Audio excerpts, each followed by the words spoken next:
Next stop on the summer of food was San Sebastian, and we kicked off strong with a trip to the 3 Michelin star Arzak. But she's no stop, no Bob's Burgers, no.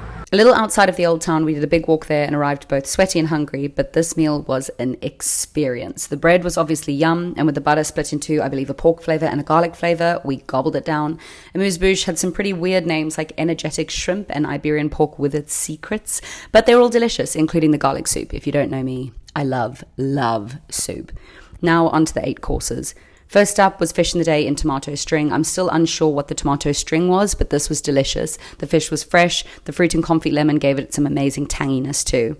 Then we moved on to the butterfly prawn, which was massive and also delicious. The only thing is that they recommended we sucked the heads, and I am not ready for that level of culinary exploration because it tasted disgusting and I gagged. But that's on me, not them. Then on to the poached egg, which is coated in quinoa and fried. It came with all things fishy and salty, so think anchovies, capers, sardines. It was delicious and right up my street. Then on to the pulverized monkfish, which is exactly what our jaws did to this dish because once again, it was a winner. It was also around this point that the generous wine pairings were starting to hit. Chug, chug, chug, chug. That's terrifying.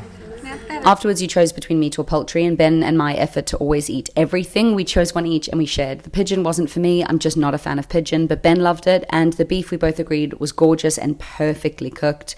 Finally, desserts. We had this apple concoction with crispy apple puree, and cider soup. It was super interesting, and most importantly, super tasty.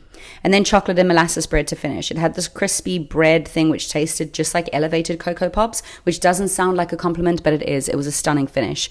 Except not actually a finish, because then they brought out this insane selection of chocolates that reminded me of the library scene from Interstellar, except instead of trying to show my daughter I'm alive in another dimension, we just gave ourselves a sugar rush to compliment how drunk we now were. It was an incredible experience, amazing wine, really good food, and perfect service.